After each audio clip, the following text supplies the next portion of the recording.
No meio da jornada, uma encruzilhada apareceu. Dois caminhos se estendem, mas só um é o meu. A larga estrada brilha, tentador e fácil de andar, mas ouço uma voz suave me chamar. Entro pela porta estreita, onde poucos vão passar. Caminho justo, sei que é o lugar. Amplo é o caminho que leva à perdição, mas escolho a estrada estreita, rumo à salvação.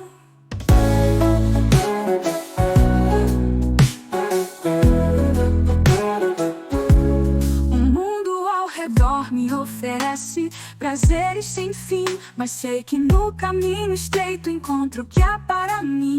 Passo a passo, lutando contra a tentação.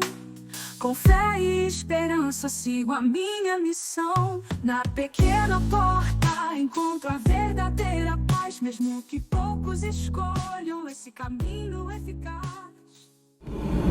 Essas coisas farão sentido para alguns e não farão. Você quer ser curado.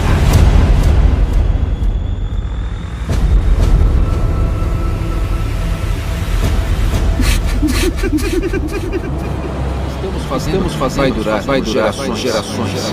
Não estou me sentindo muito Quem é de alguma Você? Estou aqui para pregar as boas novas do reino de Deus.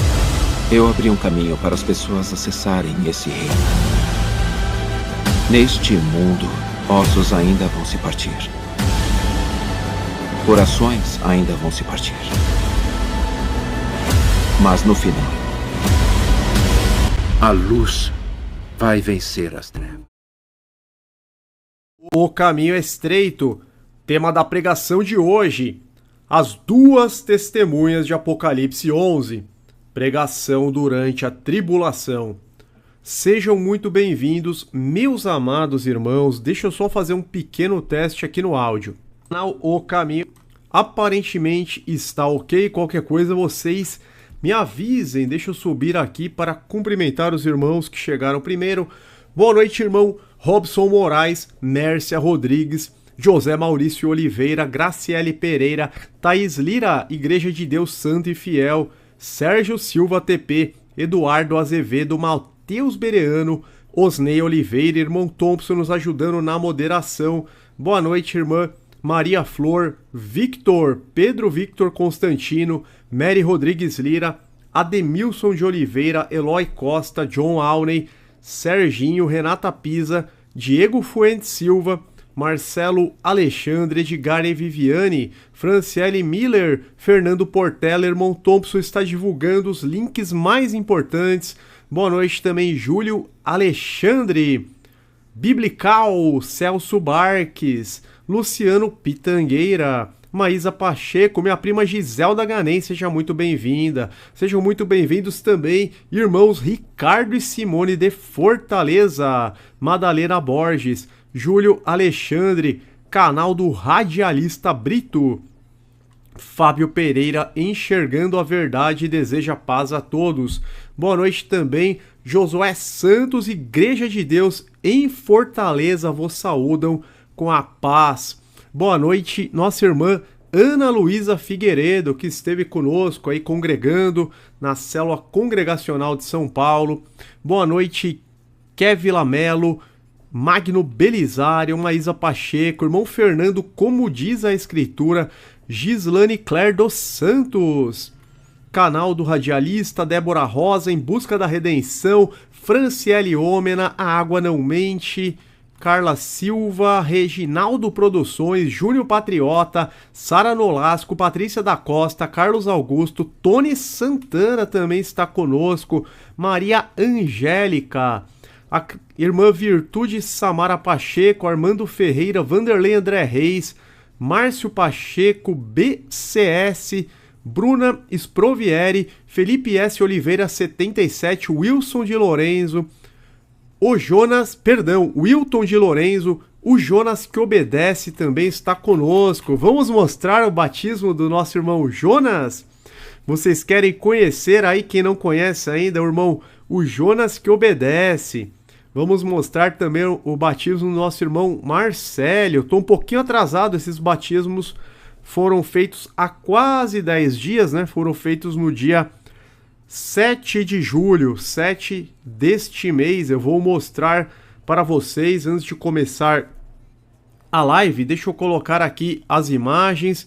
Sintam-se todos acolhidos, cumprimentados. Tá aí nosso irmão Ale, Terra Plana Evidências. Me ajuda, irmão Ale, a compartilhar a live em todos os seus grupos, em todas as suas redes sociais. Eu entrei aqui quase que um pouquinho atrasado, eu não consegui compartilhar em todos os lugares, então quem puder ajudar a compartilhar, esse é um assunto que as pessoas têm muita dúvida, que traz muito interesse, as duas testemunhas de Apocalipse. Então quem puder aí compartilhar, seja bem-vinda, Patrícia Pampolin, Rafael Ramos Simões, Júlio Alexandre, Carlos Augusto, Jesus é o Caminho, todos, Carla Magalhães, Lilian Grazielli. Eu vou pedir para que cada um deixe o like, meus irmãos. O like é importantíssimo para que esta live atinja mais pessoas, para que o vídeo ganhe relevância na imensidão da plataforma do YouTube.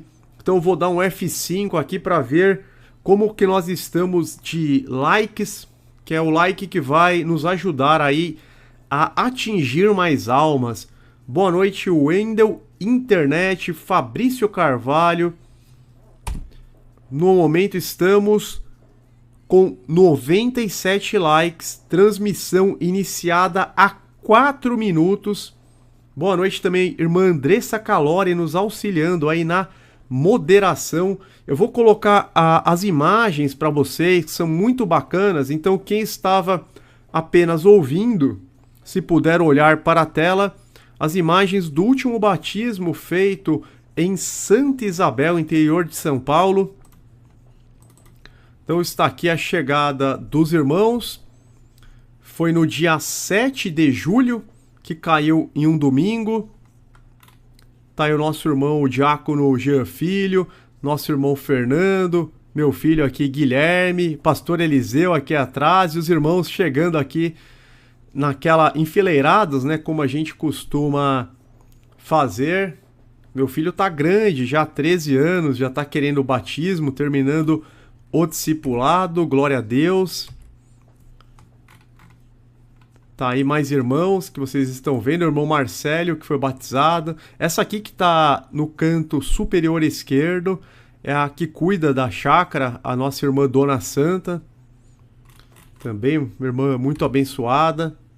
Então vocês podem ver aí eles chegando. Não foram muitas pessoas, mas o importante é que os irmãos receberam, né, o devido batismo nas águas. Tá aí os irmãos, à esquerda de quem olha, nosso irmão Jonas, que é o Jonas que obedece, e o nosso irmão Marcélio Ramos. Colocar mais algumas imagens, tá o diácono Jean Filho pregando a palavra para eles. Aqui o pastor Eliseu, o diácono Léo, pastor Gileno, pastor Antenor, os irmãos aqui da congregação de Itaquaquecetuba. Olha que bacana. O irmão Fernando aqui entrou nas águas também, nos auxiliando. Tá a irmã Jean, a irmã Giselda. A irmã Giselda também está no chat. Agora o pessoal fica meio tímido, né? Acaba não aparecendo muito no chat. Ah, o irmão Jonas colocou. Estou aqui, olha lá. O Jonas que obedece se manifestou aí. Colocar um trecho de um louvor, né?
Tá aí o Sonda-me, quem fez ou quem está fazendo o discipulado tá bastante acostumado, né, com esta música.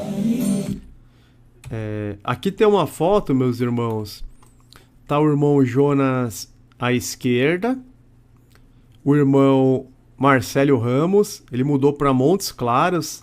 Se eu não me engano, o irmão Wagner também, o irmão Wagner Cardoso é de Montes Claros, então eles já podem começar lá uma congregação. Eu apareço aqui de camisa, né? Eu não tô com a veste branca. E o nosso irmão Fernando, do canal Como Diz a Escritura, irmão abençoado também, que já foi batizado. Então tá aqui, irmão Jonas, irmão Marcelo Ramos, eu aqui de barba e o irmão Fernando também, que está nos acompanhando. Deixa eu ver se tem mais imagens. Aqui um outro louvor.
Eu vou colocar as imagens do batismo, tá muito bonita a água, é que depois que entra acaba levantando o solo, né? Mas vocês podem perceber que em algumas partes a água ainda aparece transparente. Então é realmente muito bonita a água nesse dia. Aqui os irmãos aguardando, né, para entrar na água. O diácono Jean Filho, o irmão Marcelo, o irmão Fernando, que auxiliou os batismos. Algumas filmagens. É que aqui não dá para ouvir o áudio por causa do barulho da água. Fazendo oração com imposição de mãos. Batismo é totalmente por imersão. Os irmãos aqui acompanhando. Às vezes toca louvores também, né? Durante. E o irmão Jonas. Aí o irmão Jonas também. Deixa eu ver se... Ó, a parte da imersão. Tá vendo? Total imersão, ó. Verdadeiro batismo nas águas por imersão, em nome do Senhor Jesus Cristo, para perdão dos pecados. Olha que maravilha. O irmão já emerge como nova criatura integrante do reino eterno. É claro que tem que perseverar até o fim. Mas é isso, irmãos. Espero que todos, né, que ainda não foram batizados possam receber ainda. O tempo, a porta da graça está fechando, né? Resta pouco tempo para a volta de nosso Senhor e Salvador Jesus Cristo. Exatamente, irmã Luzia Moura. Foi aonde a irmã se batizou também, Santa Isabel. A irmã Luzia Moura acompanhou o batismo dela também. Acompanhei muitos batismos. Canal do Radialista, existe uma célula próxima Itajaí, Santa Catarina? Eu sei que tem irmão em Joinville, tem alguns irmãos em Santa Catarina. Manda no grupo do Telegram. O irmão Thompson, ele tá colocando o link do grupo Telegram, porque no grupo do canal tem quase 1000 pessoas, se não me engano umas 960 pessoas. Então você pode perguntar, né, se tem alguém de Itajaí ou próximo. Eu sei que Joinville tem, eu não sei, só que eu não sei se a distância até Joinville é muita, entendeu? Mas eu sei que tem irmãos em Santa Catarina, sim.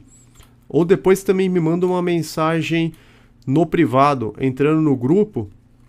Eu tô como dono lá do grupo do Telegram, me manda uma mensagem no privado que eu pesquiso. Ah, irmão tá no Telegram, sim. E se tiver alguém, já pode se manifestar até. A irmã Nadine, parabéns aos irmãos batizados. Que Deus os fortaleça até o fim, em nome de Jesus. Amém. Irmã Madalena Borges, glória a Deus, eu também fui batizada lá. Maravilha, ó. Glória a Deus. Quantos irmãos já, hein? Batizados e seguindo firmes. Irmão Rubens também foi batizado lá. Nossa, são tantos irmãos. Irmão Tony Santana foi batizado nesse local também, estava presente no batismo do nosso irmão Tony Santana faz pouco tempo. Foi um batismo antes desse, do irmão Tony. Irmão Fabrício Carvalho também, mas do irmão Fabrício já faz tempo, né? Foi 2020. É isso aí. São muitos irmãos. No Brasil todo, né? A gente tá mostrando aqui Santa Isabel, mas o irmão Flávio, ele realiza batismos no Brasil inteiro, até fora do Brasil, Portugal, até em outras localidades. Ana Luísa Figueiredo também, eu lembro do batismo da irmã.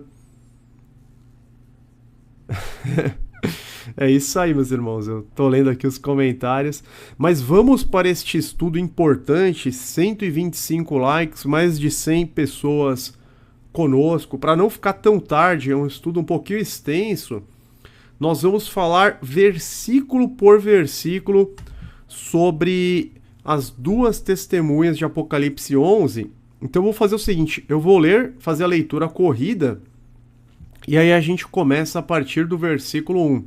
Tá aí nosso irmão Flávio, seja muito bem-vindo, canal do Evangelista Flávio, ele escreveu: Deus ainda vai converter muitos para o batismo, oremos, amém, eu creio, em nome de Jesus. Tive o prazer, né, de estar em comunhão com o irmão Flávio neste último sábado, no domingo também, estive com ele, glória a Deus por todos os irmãos. Ainda pretendo conhecer todos pessoalmente, conheço muitos pessoalmente. Deixa eu ver aqui, dos irmãos que estão aqui, olha. A irmã Sabrina Beriana de Atibaia, conheço pessoalmente também. Irmã Luzia Moura, irmão Tony. Irmã Andréia Beriana, o Jonas. Rubens Barros congrega conosco. Ana Luísa, nossa, muitos irmãos eu já conheço. Eloy Costa do Rio, conheço, já estive. Irmão Fernando Portela. Eu não vou citar o nome de todos aqui que eu conheço pessoalmente, mas eu quero ainda conhecer a todos, se Deus quiser e permitir. Mas vamos lá, vamos dar início a este importante estudo do livro de Apocalipse. Sim, irmão Eloy, citei também a Luzia Moura.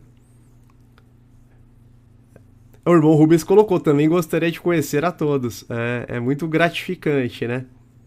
Mas vamos lá. Vamos fazer a leitura corrida e aí a gente explica verso a verso. Eu vou fazer na NVI, mas no nosso estudo a gente vai colocar as duas versões, NVI, e alguns versículos a gente vai colocar na Almeida Corrigida Fiel, quando a tradução tiver um pouco mais, uma exatidão um pouco maior. Deram-me um caniço semelhante a uma vara de medir, e me foi dito: vá e meça o templo de Deus e o altar, e conte os adoradores que lá estiverem. Então aqui é o apóstolo João. Exclua, porém, o pátio exterior, não o meça, pois ele foi dado aos gentios. Eles pisarão a cidade santa durante 42 meses. Darei poder às minhas duas testemunhas, e elas profetizarão durante 1260 dias, vestidas de pano de saco. Estas são as duas oliveiras e os dois candelabros que permanecem diante do Senhor da terra. Se alguém quiser lhes causar dano, da boca deles sairá fogo, que devorará os seus inimigos. É assim que deve morrer qualquer pessoa que quiser causar-lhes dano, ou seja, causar dano às duas testemunhas. Estes homens têm poder para fechar o céu, de modo que não chova durante o tempo em que estiverem profetizando, e têm poder para transformar a água em sangue e ferir a terra com toda sorte de pragas quantas vezes desejarem.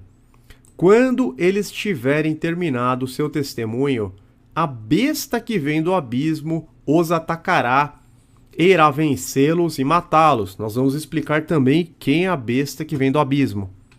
Os seus cadáveres ficarão expostos na rua principal da grande cidade, que figuradamente é chamada Sodoma e Egito, onde também foi crucificado o seu Senhor. Durante 3 dias e meio, homens de todos os povos, tribos, línguas e nações contemplarão os seus cadáveres e não permitirão que sejam sepultados. Os habitantes da terra se alegrarão por causa deles e festejarão, enviando presentes uns aos outros, pois esses 2 profetas haviam atormentado os que habitaram na terra, os que habitam na terra. Mas depois dos 3 dias e meio, entrou neles um sopro de vida da parte de Deus, e eles ficaram de pé, e um grande terror tomou conta daqueles que os viram. Então eles ouviram uma forte voz do céu que lhes disse: subam para cá, e eles subiram para o céu numa nuvem, enquanto seus inimigos olhavam. Até aqui, meus irmãos, até o versículo 12 é o relato bíblico a respeito das 2 testemunhas de Apocalipse, capítulo 11. Agora nós vamos fazer o seguinte, nós vamos explicar cada um dos versículos na sequência. E a gente vai explicar individualmente cada um. Começando pelos versículos 1 e 2.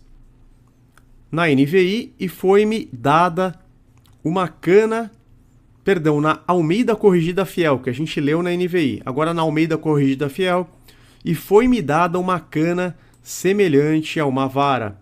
E chegou o anjo e disse: levante-te, e mede o templo de Deus e o altar, e os que nele adoram. E deixe o átrio que está fora do templo, e não o meças, porque foi dado às nações, e pisarão a cidade santa por 42 meses. Então aqui na Almeida está que o átrio foi dado às nações, e na NVI que o pátio exterior, que é a mesma coisa, que é o átrio, foi dado aos gentios, e eles pisarão a cidade santa durante 42 meses.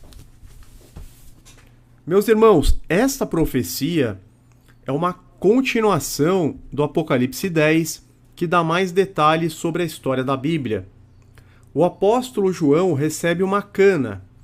A palavra cana vem do grego cânon, que significa regra, padrão, modelo, medida. Tudo indica que o anjo que aparece aqui no capítulo 11 é o mesmo que segura o livrinho no capítulo anterior, pois o início da narrativa do capítulo 11 é ligada ao texto final do capítulo 10 pelo conectivo e, ou kai no grego. Então nós vemos que na Almeida começa com e foi-me dada uma cana, dando continuidade à narrativa da parte final do capítulo 10. Então vamos ler os 2 últimos versículos do capítulo 10. A gente percebe que é o mesmo anjo que estava conversando com o João. Capítulo 10, versículos 10 e 11, que são os 2 últimos. Peguei o livrinho da mão do anjo e o comi. Ele me pareceu doce como mel em minha boca, mas ao comê-lo, senti que o meu estômago ficou amargo. Então me foi dito: é preciso que você profetize de novo acerca de muitos povos, nações, línguas e reis, e foi-me dado uma cana semelhante a uma vara. Se a gente continuar com o relato de abertura do capítulo 11. O anjo se aproxima e diz: levanta-te e mede o templo de Deus e o altar e os que nele adoram. Qual é o sentido disso, meus irmãos? A gente já vai entrar nessa explicação. Antes, só para ficar claro, né, o que seria esse livrinho? Esse livrinho é a própria Bíblia, a própria palavra de Deus, que quando João colocou na boca, pareceu doce como mel. A princípio a pessoa, ela ouve a palavra, ela se alegra, ela vê que aquela palavra é boa, é verdadeira, que aquela palavra procede de Deus, é uma palavra que traz vida, que traz a verdadeira paz. Mas, ao comê-lo, ele sentiu que o estômago ficou amargo, porque vêm as tribulações, as perseguições, a pessoa realmente praticante da palavra de Deus, que guarda os mandamentos, ela vai sofrer oposições, ela vai ser perseguida, odiada, os da própria casa se farão seus inimigos, então ela vai ter aí tribulações, dificuldades, ao mesmo tempo que ela parece doce como mel na boca, ela acaba se tornando amarga no estômago. Os cristãos foram muito perseguidos, os cristãos que realmente quiseram manter a fé sem fermentação, sem contaminação, a gente percebe que passaram por esse período de grande tribulação. O irmão Flávio está até comentando, né? Para entender a profecia das duas testemunhas, tem que desvendar também o período de 1260 dias proféticos. Exatamente, que é justamente o versículo seguinte, o versículo 3.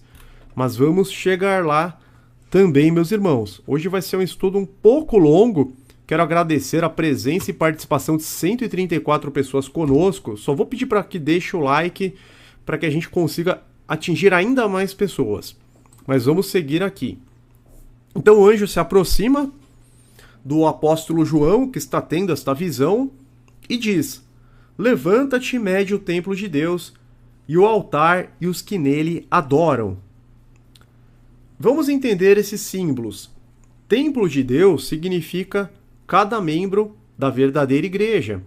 Em 1 Coríntios 3,16, Paulo diz: não sabeis vós que sois o templo de Deus e que o Espírito de Deus habita em vós? Então nós somos chamados de templo de Deus ou de santuário de Deus no Novo Testamento. Cada crente cheio do Espírito Santo é templo do Espírito Santo, ou seja, é templo de Deus. O templo de Deus é o conjunto de fiéis selados pelo Espírito Santo que forma a igreja, porque ninguém é igreja sozinho. E o cabeça da igreja é Cristo. O que seria o altar? Altar é lugar de orações, sacrifícios, adoração, como o próprio verso diz, ou seja, altar está ligado com um culto. Podemos citar, por exemplo, Apocalipse 8:3, outro anjo que trazia um incensário de ouro, aproximou-se e se colocou de pé junto ao altar. A ele foi dado muito incenso para oferecer com as orações de todos os santos sobre o altar de ouro diante do trono. Então o templo de Deus é cada um dos fiéis que são morada do Espírito Santo, que são selados pelo Espírito Santo e que formam a igreja do Deus vivo, a igreja verdadeira, cujo cabeça é Cristo. Altar é lugar de oração, de adoração, como o próprio verso diz. Os símbolos estão se referindo à igreja e seu culto ao Senhor. Tudo devia ser medido, isto é, tudo devia passar pelo cânon, inclusive os que nele adoram. Neste caso, o povo de Deus. O povo de Deus também devia ser aferido, contabilizado, considerado. Mas o átrio que está fora do templo não foi medido. Foi dado às nações e elas pisarão a cidade santa por 42 meses. A referência é clara, fala das nações gentílicas que estão fora da igreja, os pagãos. Nós podemos traduzir onde estão gentios por pagãos, que é a mesma coisa, sinônimo aqui. Apesar de estarem fora, não estão tão longe, estão no átrio. A gente vê que a profecia diz que eles estão no átrio do templo, ou seja, muito perto. Podemos dizer que aqueles que estão no átrio têm um certo conhecimento sobre a igreja, mas não fazem parte dela, não guardam os mandamentos, não são batizados em nome de Jesus, não conservam a sã doutrina. Isso terá implicações importantes para a interpretação desta profecia.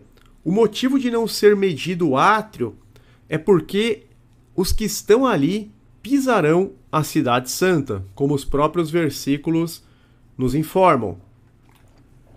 Primeiro, meus irmãos, é preciso entender o sentido figurado da palavra cidade para depois tirarmos as conclusões dos significados.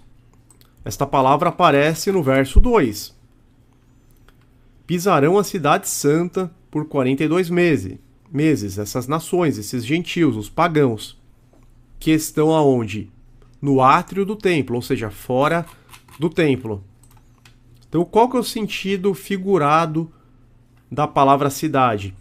Esta palavra aparece várias vezes no Apocalipse, dando a entender que é uma cidade literal, como é o caso de Apocalipse 17 e 18, mas também seguido de um sentido de civilidade, pois, como vemos lá em Apocalipse 17 e 18, a mulher que viste é a grande cidade que reina sobre os reis da terra.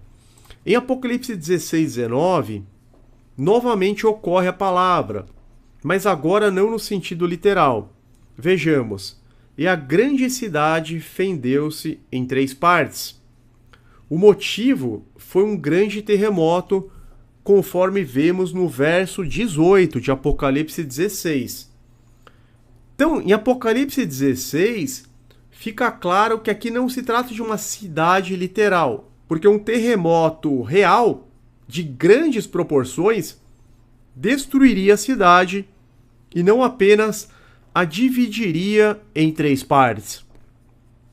O que é dividido aqui em Apocalipse 16 é o poder da cidade, que pode ser o político, o econômico, o cultural, o civil. Tanto num como no outro verso, a palavra cidade aparece com o sentido de civilidade, ou melhor, cidadania. A palavra cidadania vem de sua raiz cidade. Cidadão é aquele que exerce seus direitos e deveres civis numa cidade. A cidade é um sistema político-social, envolve cultura e costumes. Então a gente tem que ter isso em mente. Envolve cultura e costumes. Religião também. Com isso em mente, fica fácil entender. Cidade Santa representa as regras e padrões divinos que constituem uma cidadania santa. Nós que nos convertemos verdadeiramente, fazemos parte já desta cidadania. Nós somos estrangeiros e peregrinos nesta terra. Agora nós temos uma cidadania celestial no sentido espiritual. Nós fazemos parte de uma cidadania santa.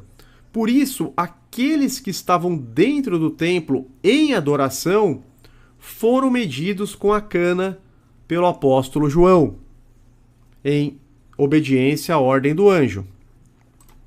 Em sua primeira epístola, o apóstolo João diz: nós somos de Deus. Aquele que conhece a Deus, ouve-nos. Aquele que não é de Deus, não nos ouve. Então são 2 povos. Um povo que faz parte da cidade santa, ou seja, que obedece às regras e os padrões divinos de santidade, e outro povo que não faz parte, que não tem essa cidadania, que é aquele que não é de Deus e não nos ouve, segundo João, em sua primeira epístola, capítulo 4, versículo 6. O povo que foi medido, entre aspas, é aquele que ouve e pratica a doutrina de Jesus e dos apóstolos. em linhas gerais, está dentro das regras da palavra de Deus, as regras da Cidade Santa, as regras do reino, meus irmãos. Quem está fora não anda de acordo com as regras, não cumpre os mandamentos de Deus, pisa a cidade. Pisar tem o sentido de transgredir. Daniel profetiza que a transgressão assoladora pisaria o santuário. Então, o mesmo termo no sentido de pisar. Daniel 8,13. Depois ouvi um santo que falava, e disse outro santo àquele que falava: até quando durará a visão do sacrifício contínuo e da transgressão assoladora, para que sejam entregues o santuário e o exército, a fim de serem pisados? Então, lá na época de Antíoco Epifânio, que profanou o templo. Esta transgressão assoladora configura o momento em que as regras do sacrifício, sacrifícios da manhã, os sacrifícios da tarde, foram violadas no Templo de Jerusalém. Nesta profecia do Apocalipse, o povo do átrio pisou as regras santas. Então nós vemos aí um paralelo, nós estamos aqui desvendando chaves bíblicas de interpretação. Porque nenhuma profecia, o apóstolo Pedro fala que nenhuma profecia comporta interpretação particular. Sempre precisamos estar submissos às chaves bíblicas. E temos ainda um ponto importante: o tempo em que a Cidade Santa foi pisada, 42 meses, que correspondem a 1260 dias, sendo que cada dia corresponde a um ano em profecia. Então a gente já vai chegar lá no versículo 3, que vai trazer este período. Darei poder às minhas duas testemunhas, e elas profetizarão durante 1260 dias, vestidas de pano de saco, que é o mesmo período mencionado no versículo 2. O átrio foi dado aos gentios, aos pagãos, e pisarão a cidade santa por 42 meses. A gente vai entender que 42 meses é o mesmo que 1260 dias, que na verdade são anos, sendo que cada dia em profecia corresponde a um ano. Temos aqui a regra bíblica dia-ano. Por exemplo, Ezequiel 4:7. Durante 40 dias, tempo que eu determinei para você, um dia para cada ano. Olhe para o cerco de Jerusalém e com braço desnudo profetize contra ela. Um dia para cada ano. A gente vê também Números 14:34. Deus falando para o povo do Êxodo: durante 40 anos vocês sofrerão a consequência dos seus pecados e experimentarão a minha rejeição. Cada ano corresponderá a cada um dos 40 dias em que vocês observaram a terra. Então os espias observaram a terra prometida durante 40 dias e Deus decretou que eles vagariam pelo deserto durante 40 anos, cada ano correspondendo a cada um dos dias em que eles observaram a terra. E nós vemos também em Daniel 9, as 70 semanas de anos de Daniel. Aquelas 70 semanas correspondem a 490 anos, e não 490 dias. Então, o concerto de 70 semanas que Deus fez com Israel, cuja profecia foi recebida por Daniel, em Daniel capítulo 9, aquelas 70 semanas, na verdade, são 490 anos. Então, são 70 semanas de anos. O tempo em que a cidade seria pisada, esse tempo corresponde especificamente do ano 538 a 1798. Isso é aquilo que o irmão Flávio havia comentado, né? Esse é o verdadeiro período da grande tribulação. Porque a maioria dos crentes ainda estão aguardando a grande tribulação. Mas a verdade é que a grande tribulação, a grande perseguição aos santos do Altíssimo já passou. Inclusive compreendeu o período da Santa Inquisição. O que nós estamos vivendo agora? Esse período difícil. Esse período é o período de angústia das nações. Então a gente não pode confundir o período de angústia das nações com o período da grande tribulação. O irmão Flávio está comentando sobre a necessidade de estudar a nossa playlist, né, a respeito do estado dos mortos. A gente tem uma live especificamente onde estão Elias e Enoque, e também sobre Moisés, aquela visão que Jesus teve e os apóstolos, né, no monte da transfiguração, que Jesus e os discípulos tiveram uma visão de Moisés e Elias. Então tudo isso nós temos explicado nas séries Heresias da Babilônia, também na série Luz na Escuridão. Então quem é novo no canal, eu vou colocar aqui, é importantíssimo, tá? Para que vocês até possam compreender melhor a explicação que está sendo dada hoje. É fundamental que vocês entrem aqui na aba Playlist do canal, na série Luz na Escuridão. A segunda live é o seguinte: o estado dos mortos. A terceira live, o estado dos mortos, aí vai ser falado sobre a parábola do rico e do Lázaro e a visão de Elias e Moisés no monte. Nós também, na série Revelando o Apocalipse, falamos sobre Moisés e Enoque. Não lembro se é Moisés e Enoque. Isso. Não, perdão, sobre Elias e Enoque. Ok, meus irmãos? Só que isso também precisaria entrar na playlist. Essa playlist é Luz na Escuridão. Precisaria entrar na playlist Revelando o Apocalipse. Deixa eu pegar aqui. Então, playlist Revelando o Apocalipse, que é uma playlist maior, né? Que vai falar aqui exatamente, ó, live 12. Onde estão Enoque, Moisés e Elias, o estado dos mortos? Então tem todas essas explicações.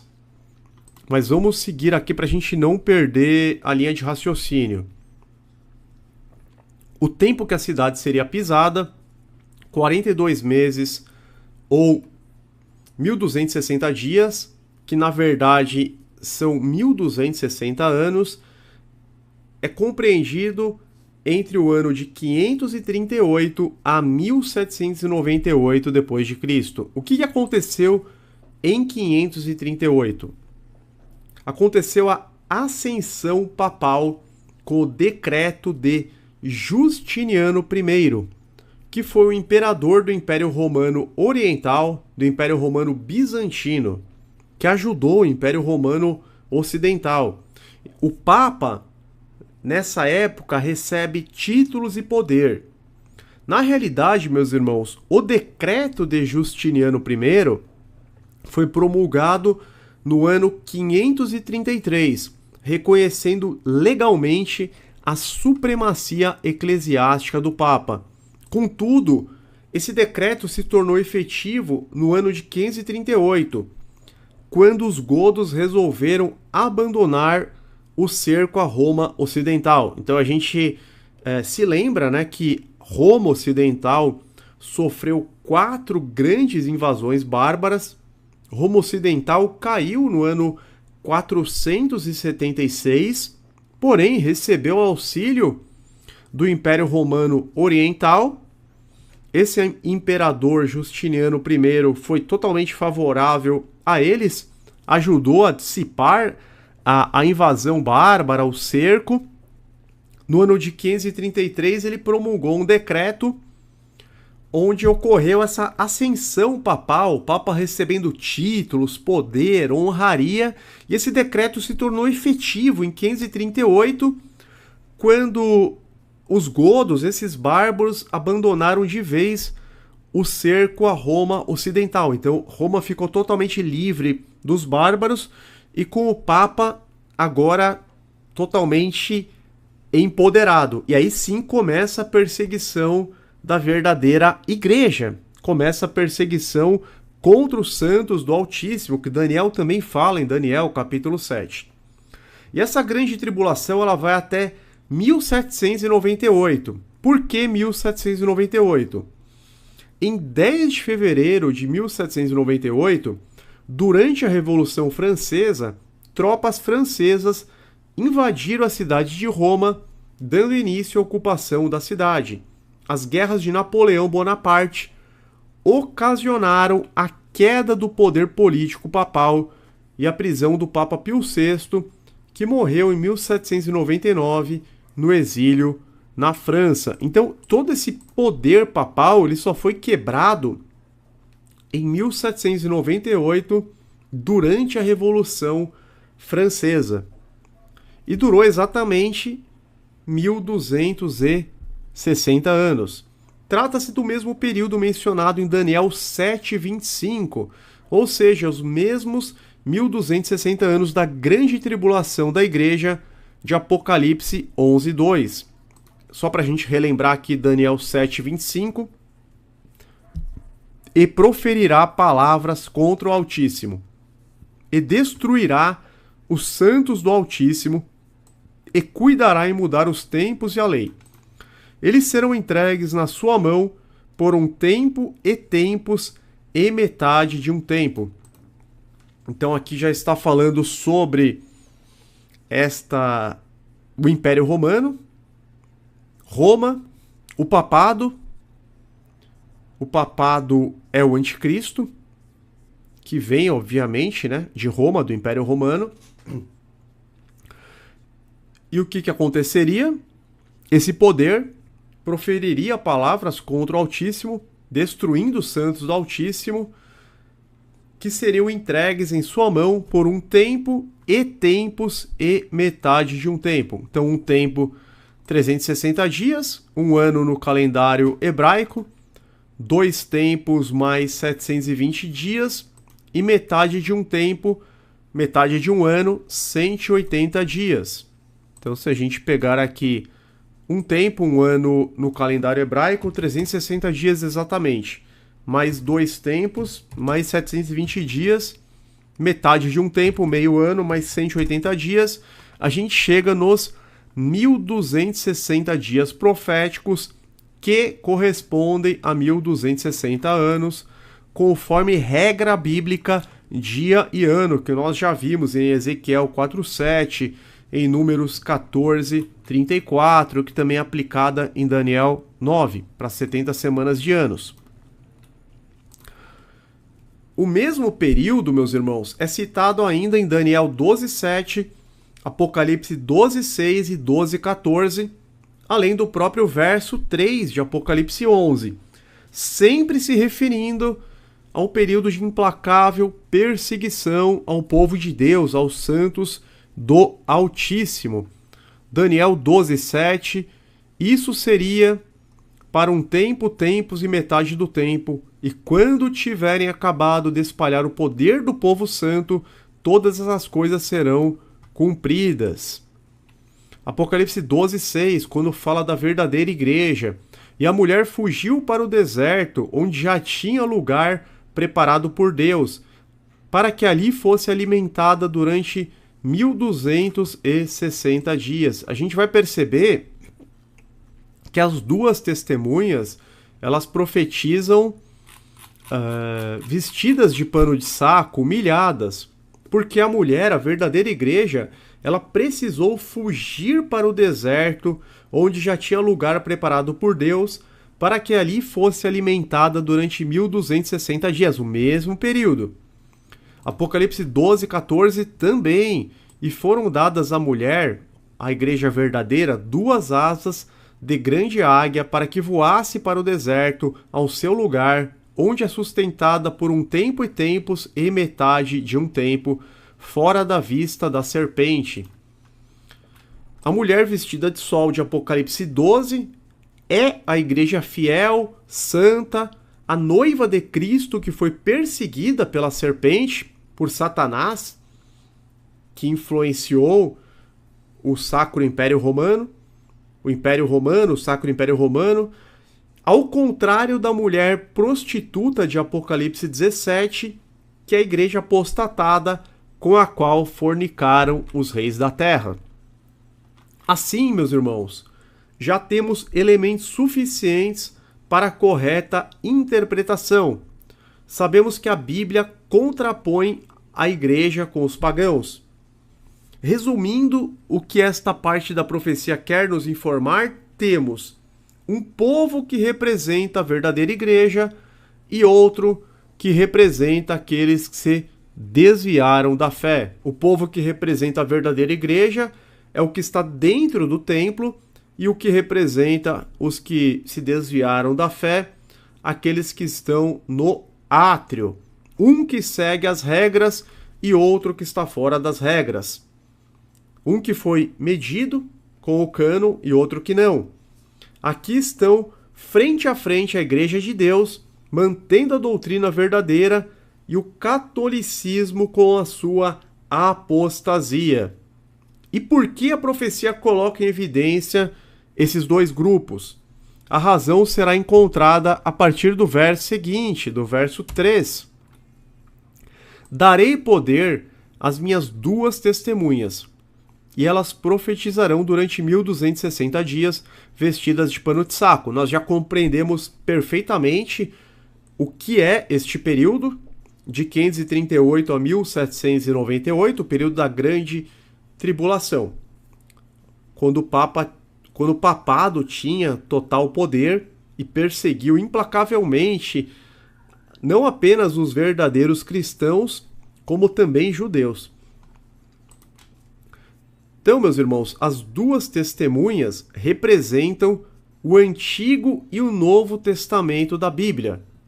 A Bíblia profetizou por 1260 anos vestida de pano de saco, ou vestida de saco. Isto é, neste período, a Igreja de Deus estava humilhada, estava no deserto, sendo severamente oprimida e perseguida pela Igreja Católica, que detinha o monopólio religioso. Isso são fatos históricos.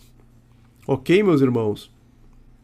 Eu estou vendo que o irmão Flávio, né, está respondendo as dúvidas dos irmãos, porque se a gente parar para responder vai ficar muito longa a live, mas muito obrigado, irmão Flávio, pelo auxílio que está dando aí no chat aos irmãos.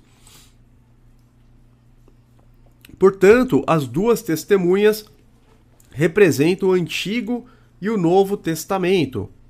A Bíblia profetizou por 1260 anos, vestida de saco, período no qual a Igreja de Deus estava no deserto, humilhada, sendo severamente oprimida, como nós vemos no livro de Daniel, como nós vemos no capítulo 12 de Apocalipse, como nós vemos em outras passagens que se coadunam, que se encaixam com esse relato. Naquele tempo, meus irmãos, a Bíblia não podia ser lida, não podia ser traduzida e distribuída para qualquer pessoa. Arquivos abertos do Vaticano revelaram que traduções da Bíblia figuravam no índice dos livros proibidos. Então, faziam parte, traduções da Bíblia faziam parte do índice dos livros proibidos pela Igreja Romana. Os tradutores geralmente eram condenados à fogueira. Vocês podem pesquisar isso tranquilamente. Não faz muito tempo que foram abertos esses arquivos do Vaticano. A história mostra isso de forma bastante satisfatória.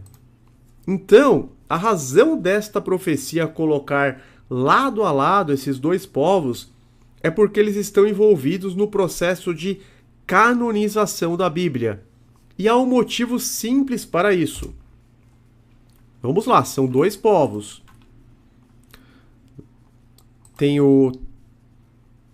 Ele pede para excluir o pátio, o átrio exterior, que foi dado aos gentios, mas para medir o templo de Deus e o altar onde estavam os adoradores. E ele fala, vá e meça o templo de Deus e o altar, e conte os adoradores que lá estiverem, ou na Almeida, e mede o templo de Deus e o altar, e os que nele adoram.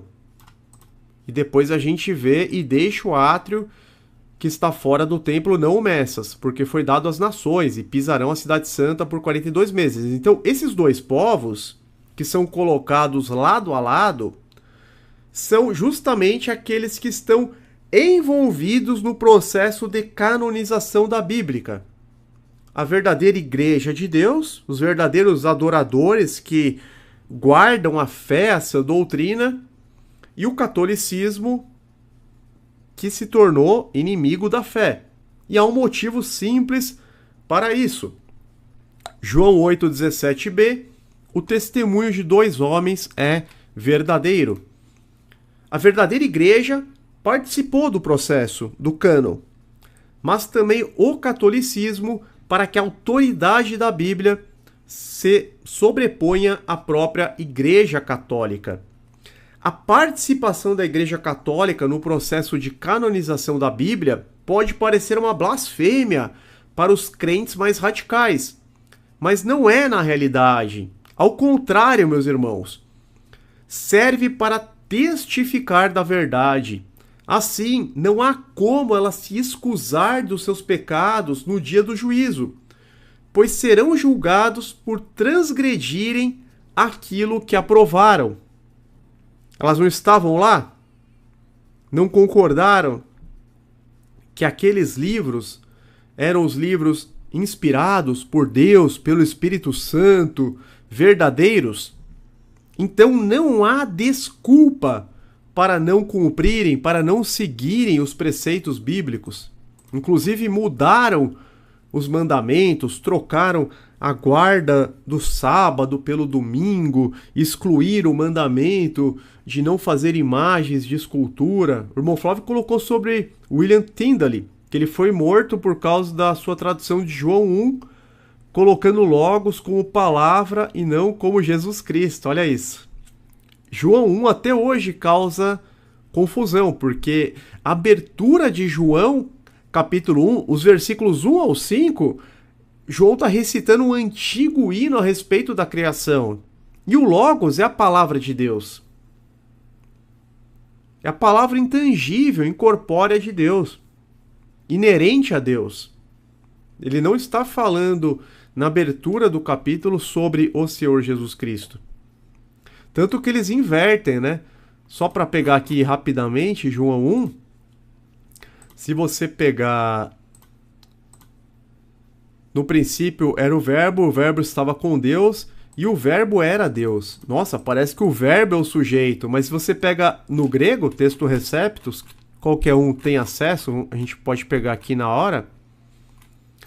Texto receptus do grego, o que está escrito? No princípio era a palavra, e a palavra estava com Deus, ou estava junto a Deus, era inerente a Deus, e no final, onde está e o verbo era Deus, kai theos en o logos. Na verdade é o contrário, né?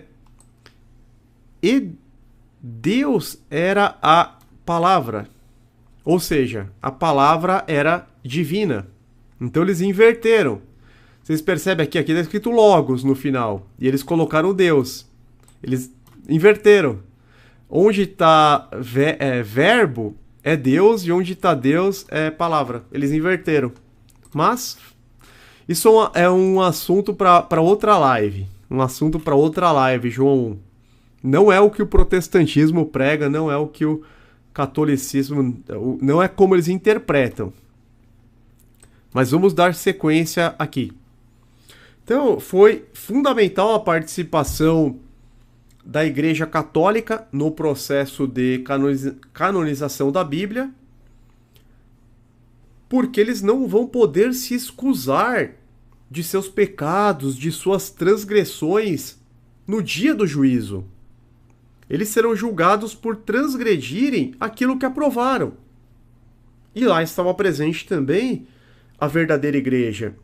Jó 5,13 está dito: ele apanha os sábios na sua própria astúcia, e o conselho dos perversos se precipita.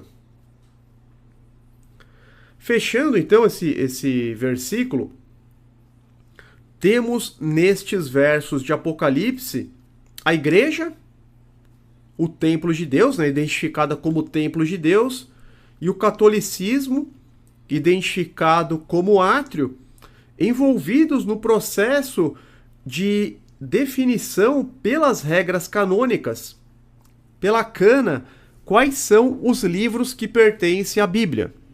Esta Bíblia, cujas doutrinas seriam pisadas pelo catolicismo.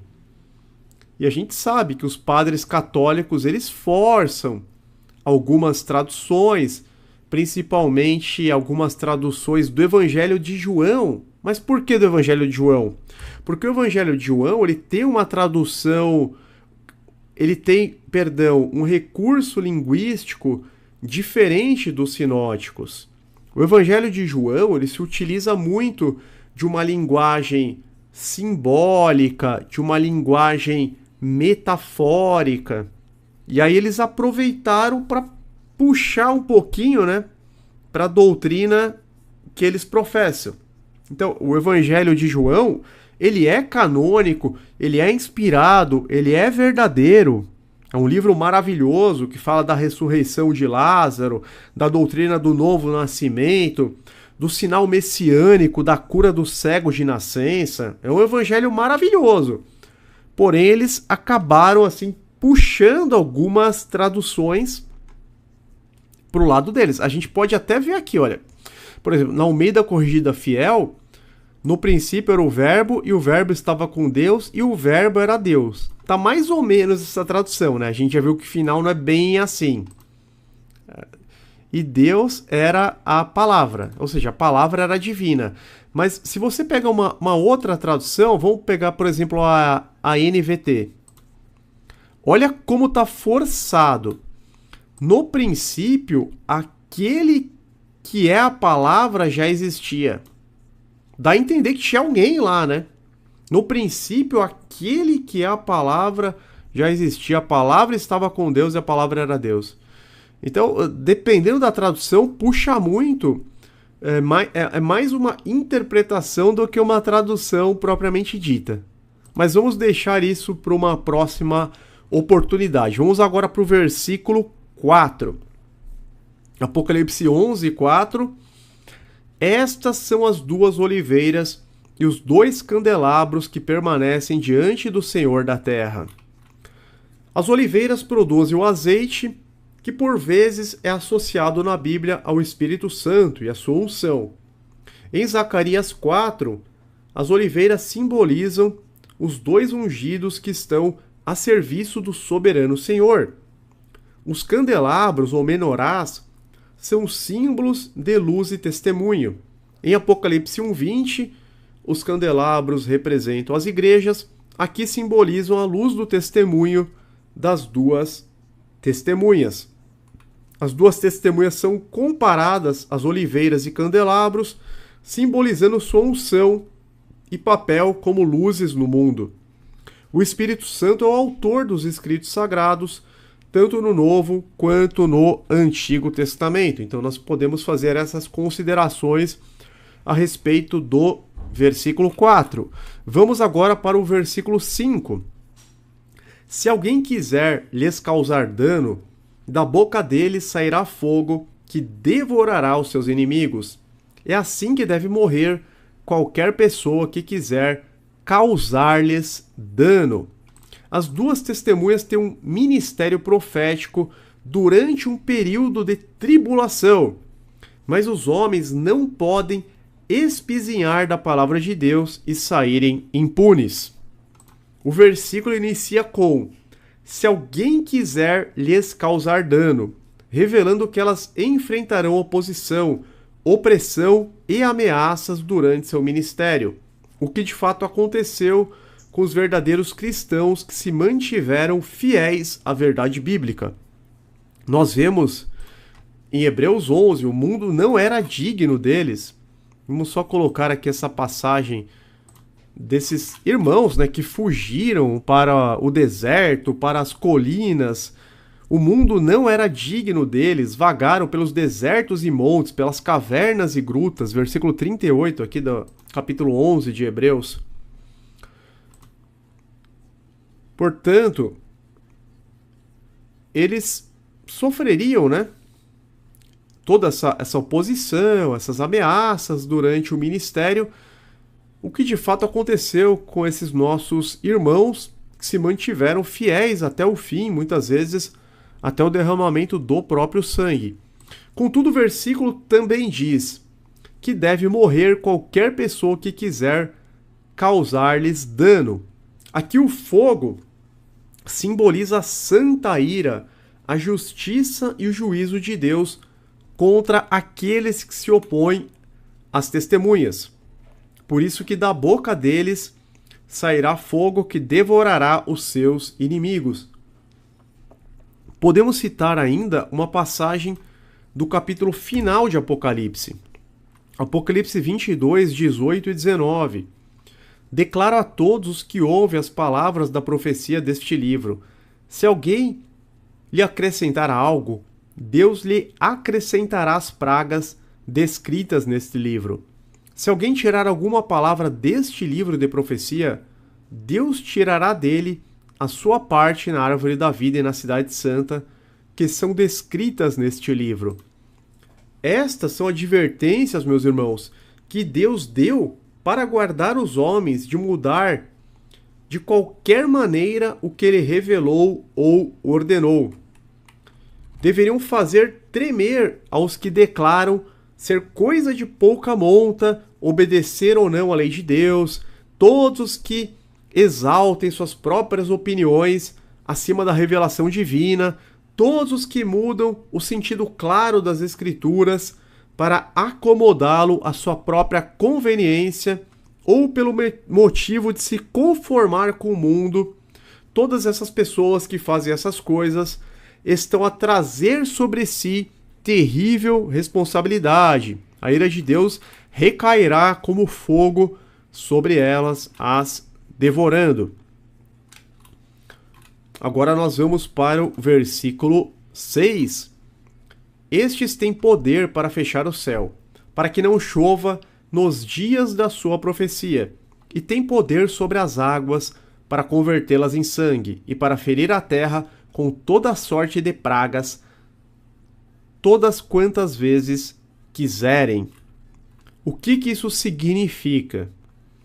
Tanto o Antigo quanto o Novo Testamento contêm poderosas mensagens de Deus que incluem promessas, advertências e juízos. O Antigo Testamento mostra o poder de Deus por meio de profetas como Elias e Moisés, enquanto o Novo Testamento revela a autoridade e o poder de Jesus Cristo e dos apóstolos. Quando a passagem diz, no começo da passagem, do versículo 6, estes têm poder para fechar o céu, para que não chova nos dias de sua profecia, no Antigo Testamento essa parte pode ser associada ao profeta Elias, que orou para que não chovesse, e não choveu por 3 anos e meio, como vemos em 1 Reis 17:1 e Tiago 5:17. Elias é um símbolo do poder profético do Antigo Testamento. 1 Reis 17:1 nós vemos Elias enfrentando Acabe. Ele disse a Acabe: juro pelo nome do Senhor, o Deus de Israel a quem sirvo, que não cairá orvalho nem chuva nos anos seguintes, exceto mediante a minha palavra. E Elias, ele teve essa confiança, primeiro porque ele orou a Deus e também porque isso já estava contido na Torá. Em Deuteronômio 28, no livro da lei, estava dito que se eles desobedecessem, o que aconteceria? Deuteronômio 28, versículos 23 e 24, entre outras coisas, o céu sobre a sua cabeça será como bronze, ou seja, vai fechar o céu. O chão debaixo de vocês como ferro, nada vai poder ser cultivado.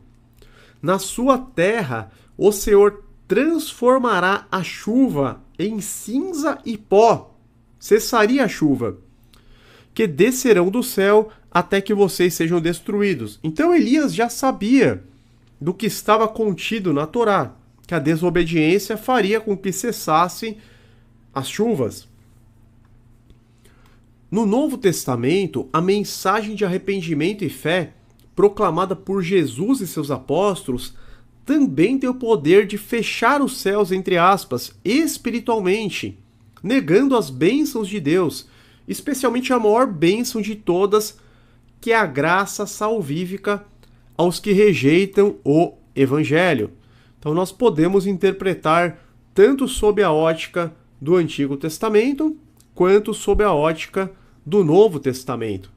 E quando a passagem diz, tem poder sobre as águas para convertê-las em sangue, no Antigo Testamento essa parte é uma clara referência a Moisés, que transformou a água do Nilo em sangue, como um dos sinais do poder de Deus contra o Egito. Nós vemos isso em Êxodo 7, do 17 ao 21. Moisés é um símbolo da lei e dos juízos de Deus no Antigo Testamento. É claro que tudo isso é simbólico. No Novo Testamento, a mensagem de Cristo e dos apóstolos também tem forte poder de juízo para aqueles que rejeitarem. Quando as pessoas rejeitam a mensagem da salvação, elas enfrentam as consequências espirituais que são mais devastadoras do que as pragas do Egito. Qual seria? A morte eterna. A morte eterna no lago de fogo. Em resumo, elas testemunham da verdade de Deus, chamam ao arrependimento e proclamam tanto bênçãos para aqueles que obedecem, quanto pragas e juízo para aqueles que rejeitam a mensagem proclamada. Nesse sentido, estas têm poder para fechar o céu, para que não chova nos dias da sua profecia, e têm poder sobre as águas para convertê-las em sangue, para ferir a terra com toda a sorte de pragas, todas quantas vezes quiserem. Então essa é a interpretação que podemos atribuir ao versículo 6. Agora vamos ao versículo 7. E quando acabarem o seu testemunho, a besta que sobe do abismo lhes fará guerra, e os vencerá e os matará. Aqui também é uma passagem que gera muita dúvida. Quem seria a besta que sobe do abismo, que faz guerra contra as testemunhas e as derrota e as mata? Vamos explicar. Eu vou ler de novo o versículo e partir para a explicação. E quando acabarem o seu testemunho, a besta que sobe do abismo lhes fará guerra e os vencerá e os matará. O período em que as duas testemunhas deveriam profetizar vestidas de saco finalizou-se em 1798. Aproximando-se elas do término de sua obra em obscuridade, ou seja, pregando escondidas pelos desertos e montes, pelas cavernas e grutas, conforme Hebreus 11:38, deveria fazer guerra contra elas o poder representado pela besta que sobe do abismo. Em muitas nações da Europa, os poderes que governaram na Igreja e no Estado foram durante séculos dirigidos por Satanás por intermédio do papado. Aqui, porém, se faz referência a uma nova manifestação do poder satânico, a maçonaria. Portanto, a gente vê aqui uma outra manifestação do poder satânico, dessa vez por intermédio da maçonaria. Temos então, neste período da Revolução Francesa, que corresponde de 1789 até 1799, o período conhecido como amadurecimento da maçonaria. Fraternidade, igualdade, liberdade é o lema que faz parte até hoje do rito maçônico ou franco-maçônico. Por um longo tempo, a maçonaria fez todas as suas reuniões debaixo da terra, principalmente em porões, devido à perseguição da própria Igreja Católica Romana. Ela é caracterizada por reuniões secretas, ocultas, feitas em poços, cavernas e porões, ou seja, nesse sentido, no abismo. A maçonaria ela costumava, principalmente nesta época, se reunir em porões, em secreto, em oculto. Podemos citar, por exemplo, a cidade portuguesa de Sintra, que fica a cerca de 30 quilômetros de Lisboa, que abriga um poço com 27 metros de profundidade, cheio de simbolismo, que tem 9 lances de escada em espiral feita de pedras. Ele recebeu o nome do Poço Iniciático, porque em seu interior eram realizados rituais de iniciação dos maçons. Não sei se os irmãos já viram, mas isso virou até mesmo um ponto turístico, né? Deixa eu pegar aqui imagens do Poço Iniciático, que fica em Sintra, em Portugal, onde eram feitos rituais dos maçons.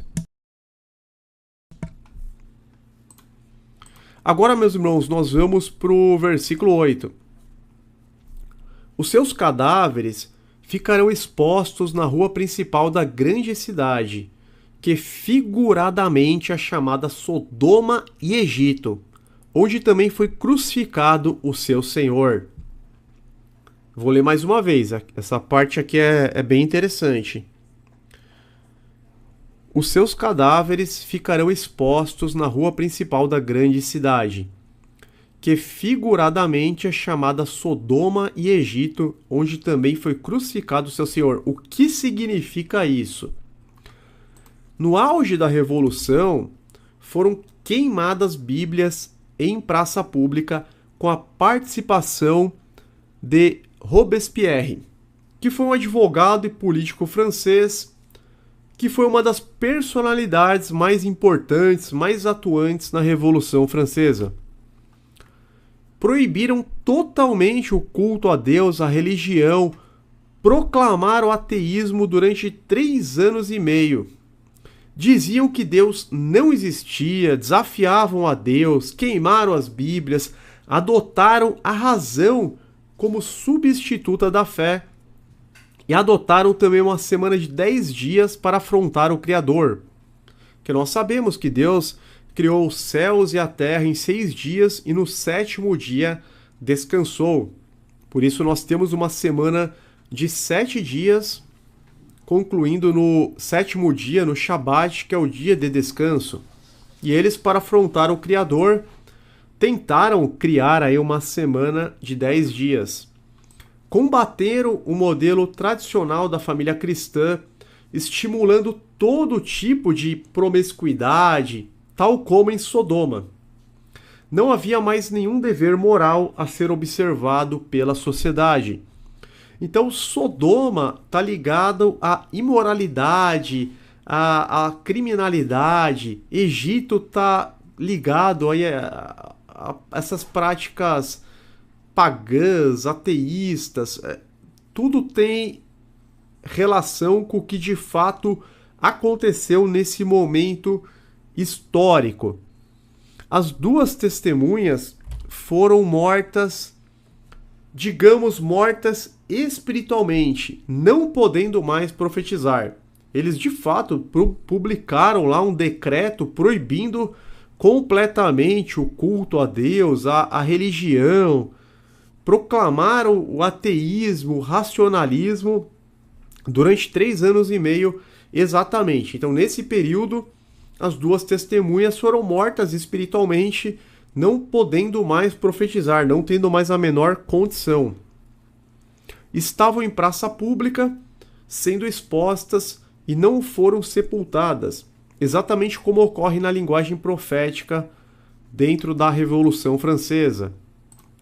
Quando a passagem diz que a cidade é figuradamente chamada Sodoma e Egito, menciona-se cidade no sentido de costume do povo, de prática local, religião, que é a interpretação mais antiga da palavra cidade.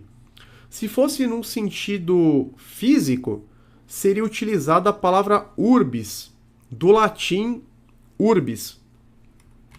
Por isso se diz, chamada Sodoma e Egito, onde também foi crucificado o seu Senhor. Jesus, meus irmãos, foi morto por determinação de uma entidade maçônica, entre aspas, da época. Claro que a gente está falando em sentido comparativo. Eles faziam reuniões secretas e existia um sinédrio. Aqueles líderes religiosos judeus, principalmente os saduceus, que se reuniam no sinédrio, eram como se fosse uma entidade maçônica da época de Jesus. Foi no sinédrio que eles decidiram pela morte de Jesus Cristo. E havia uma espécie de culto maçônico dentro do sinédrio na época de Jesus. Antes da época de Jesus, a gente já vê na época de Ezequiel o que aqueles sacerdotes, meus irmãos, faziam no templo. Coisas abomináveis, lembra? Se alguém lembrar dessas passagens de Ezequiel, quando é dada aquela visão, Ezequiel ele vê coisas abomináveis que os sacerdotes praticavam em secreto, às ocultas, no templo de Deus. E depois, anos depois, 500 anos depois, mais ou menos, na época de Jesus, nós temos esses líderes religiosos praticando também atos reprováveis. E nós sabemos pela história, inclusive pelo historiador Flávio Joséfo, na semana passada nós trouxemos uma leitura de um dos livros do Flávio Joséfo.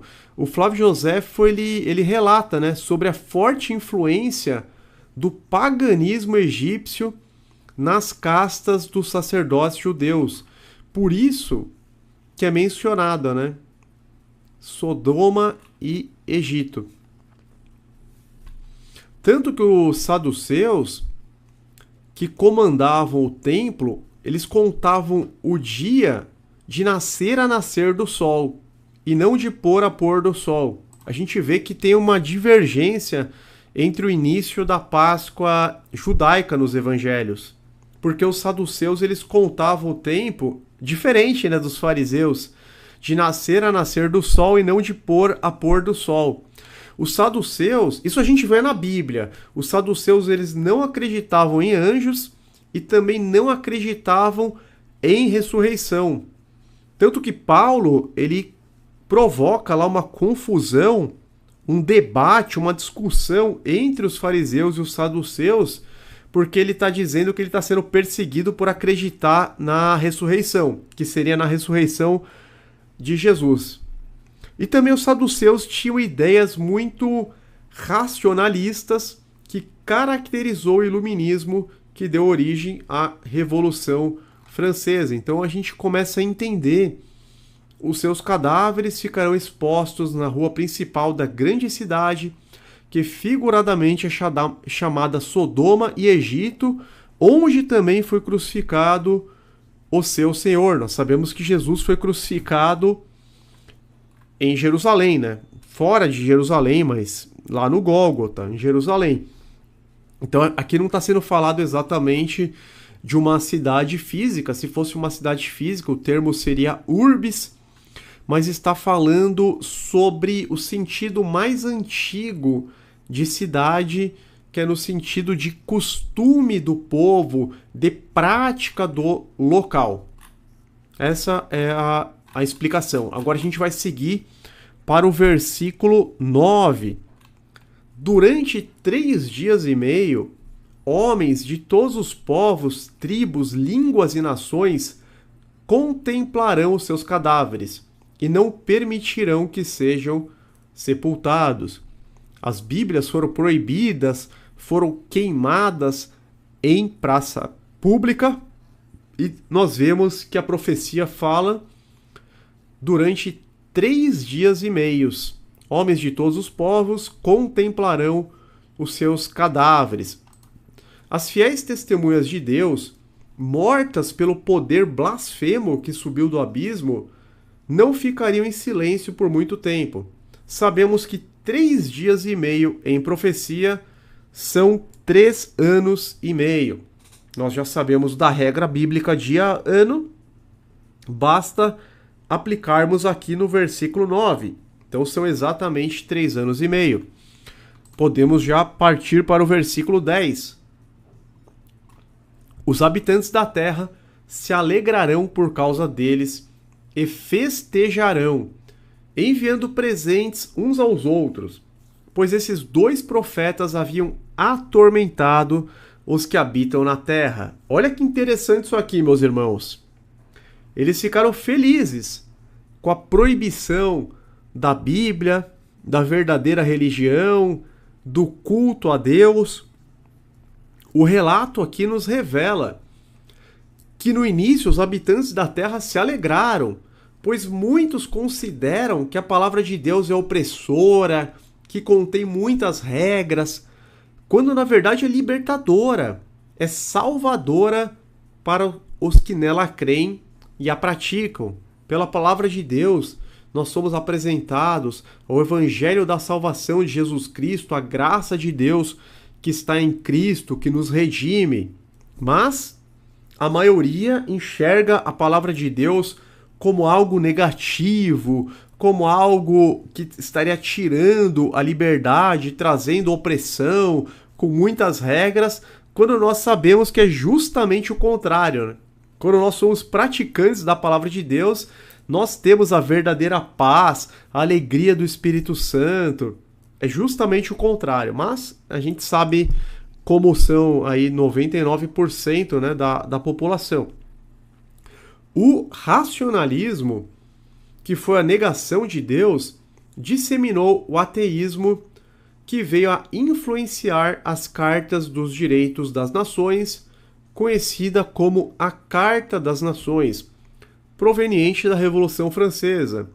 Isso foi um presente para a humanidade caída. A passagem fala sobre enviando presentes uns aos outros. Várias nações construíram suas cartas magnas, ou seja, suas constituições federais, baseadas no princípio da Revolução Francesa. Por isso o versículo 10 menciona os habitantes da terra enviando presentes uns aos outros e comemorando a morte das 2 testemunhas. Mas a gente vai ver que essa comemoração não durou muito tempo. O racionalismo ele pode ser conceituado como uma corrente filosófica que traz como argumento a noção de que a razão é a única forma que o ser humano tem de alcançar o verdadeiro conhecimento por completo, excluindo Deus e seus justos desígnios. Então não passa de uma corrente filosófica que nega a Deus, que dissemina o ateísmo. Ou seja, que não chega a lugar algum. Agora nós vamos para o versículo 11, é o penúltimo. Estamos caminhando aí para a conclusão do nosso estudo.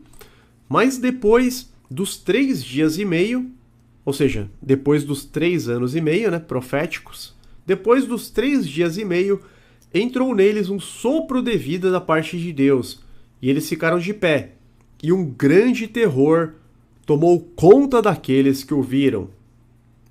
Foi em 1793 que os decretos que aboliram a religião cristã e proibiram a escritura sagrada passaram na Assembleia Francesa. Então, a Assembleia Francesa proibiu a Bíblia, a religião cristã, em 1793. E olha que interessante, exatamente 3 anos e meio mais tarde, foi adotada pelo mesmo corpo legislativo, pelo mesmo grupo legislativo que proibiu, uma resolução que anulava esses decretos, concedendo, assim, tolerância às escrituras. Eles não suportaram, meus irmãos, suprimir as escrituras. O mundo ficou estupefato ante a enormidade dos crimes que tinham resultado da rejeição das Escrituras Sagradas. E os homens reconheceram a necessidade da fé em Deus e em sua palavra como fundamento da virtude e moralidade. Quando tentaram implantar o comunismo na Rússia, eles tiveram que voltar atrás em algumas coisas. Na União Soviética, na verdade, né? A União Soviética era comunista e eles tentaram destruir por completo a família. Mas a criminalidade começou a aumentar tanto, a prostituição, crianças que não tinham pai, que não tinha mãe, que ninguém sabia. A sociedade ficou tão ruim que ficou inviável. Nem a elite, nem os líderes suportaram e tiveram que voltar atrás em muitas coisas. E foi o que aconteceu aqui.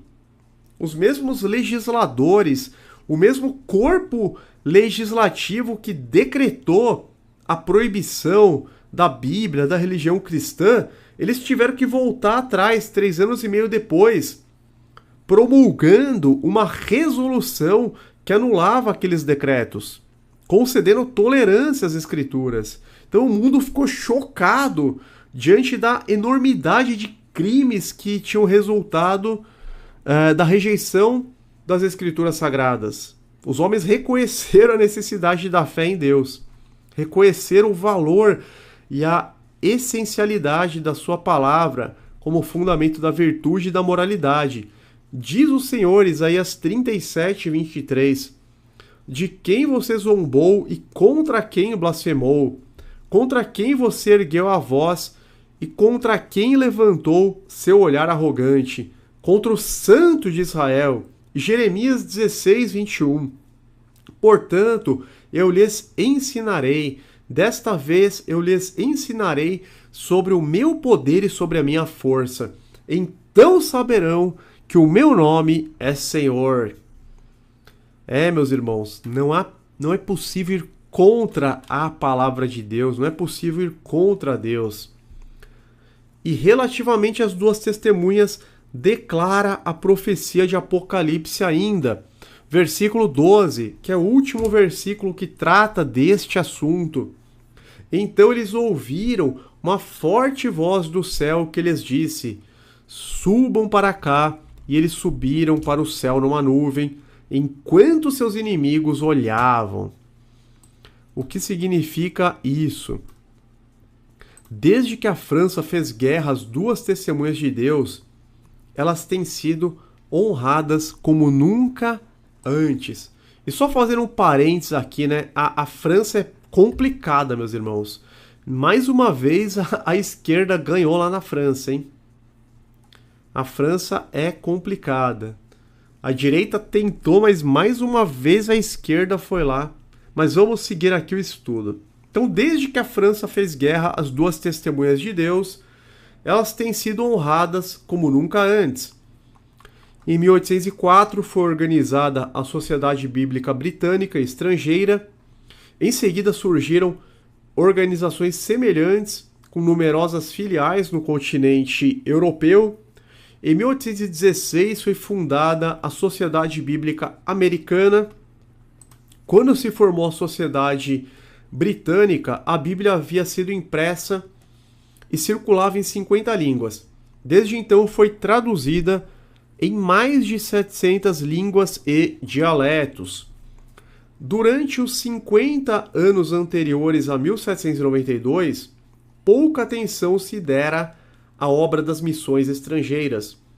Nenhuma nova sociedade se formou e havia poucas igrejas que faziam algum esforço para a propagação do cristianismo nas terras gentílicas. Mas pelo final do século XVIII, grande mudança ocorreu. Os homens se tornaram descontentes com os resultados do racionalismo. A Bíblia começou a ser discutida, passando a ser debatida e amada por muitas pessoas, sendo dada nas mãos de leigos, coisa que antes não existia. Os leigos não tinham acesso. Até então estava suprimida nos mosteiros, empoeirada, sendo que somente o padre poderia abrir de vez em quando, e claro que nunca abriria e nenhuma passagem comprometedora para eles, né? Mas após isso, a Bíblia passa a ser distribuída para todas as pessoas, torna-se tema de discussões dentro das sociedades bíblicas, exaltada no seu lugar de destaque. Por isso, subiu para o céu numa nuvem, conforme versículo 12. Numa nuvem, porque o conhecimento bíblico não é para qualquer um. Muitas pessoas têm a Bíblia, mas não sabem o que tem na Bíblia. O conhecimento é para quem busca o conhecimento, para quem tem interesse na leitura, para quem tem interesse em compreender, para quem ora a Deus pedindo a compreensão. Porque todo que pedir compreensão vai receber, como nós recebemos.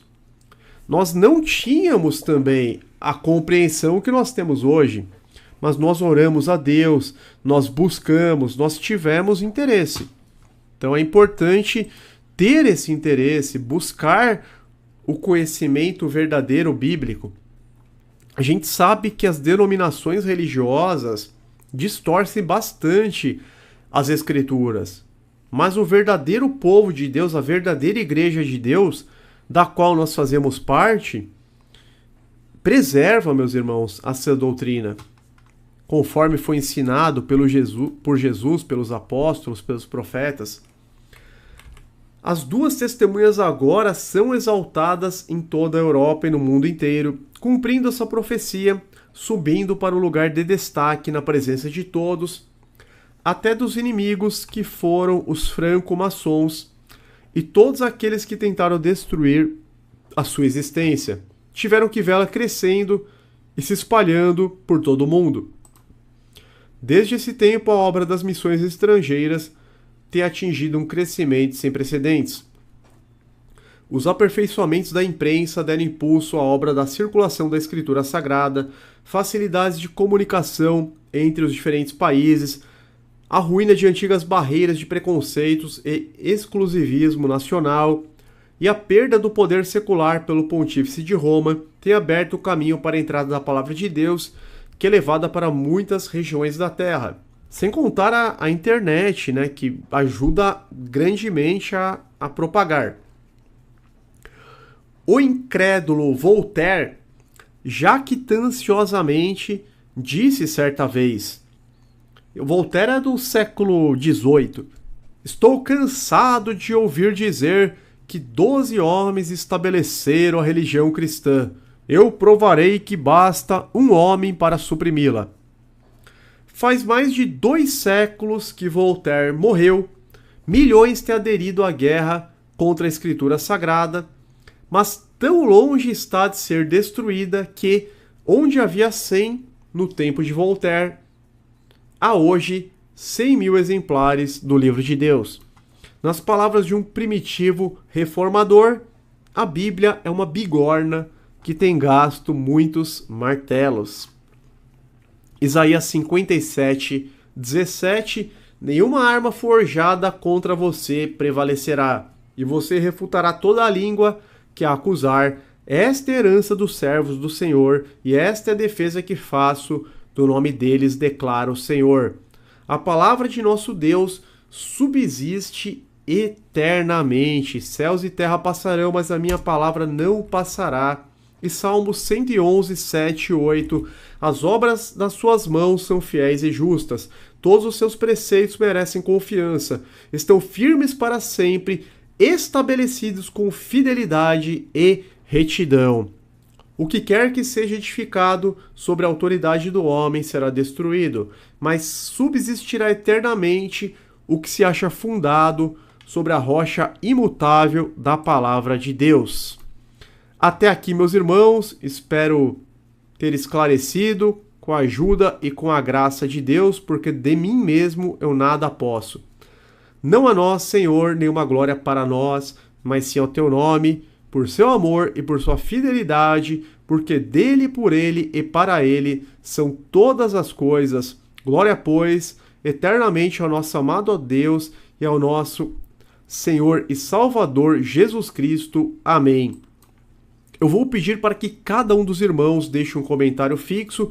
Se alguém esqueceu do like, pode deixar agora, por gentileza, para que possamos alcançar mais pessoas, levar o esclarecimento adiante. Então eu conto com os irmãos para deixarem cada um comentário fixo. Fiquem todos na paz e na proteção do nosso amado Deus, em nome de nosso Senhor e Salvador Jesus Cristo. Amém.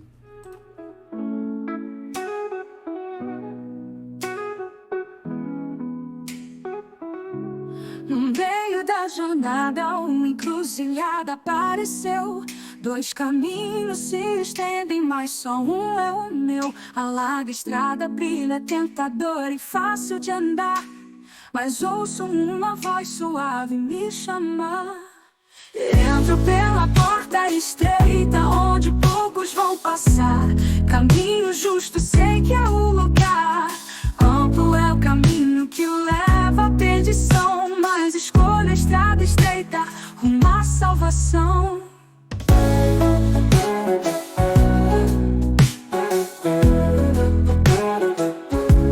O mundo ao redor me oferece prazeres sem fim, mas sei que no caminho estreito encontro o que é para mim.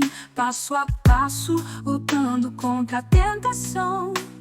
Com fé e esperança sigo a minha missão. Na pequena porta encontro a verdadeira paz, mesmo que poucos escolham esse caminho eficaz. Essas coisas farão sentido para alguns e não farão. Você quer ser curado.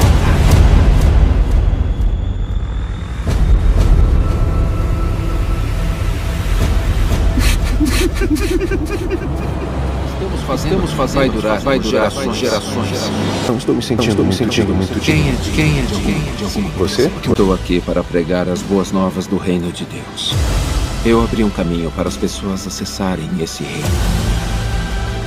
Neste mundo, ossos ainda vão se partir. Corações ainda vão se partir. Mas no final, a luz vai vencer as trevas.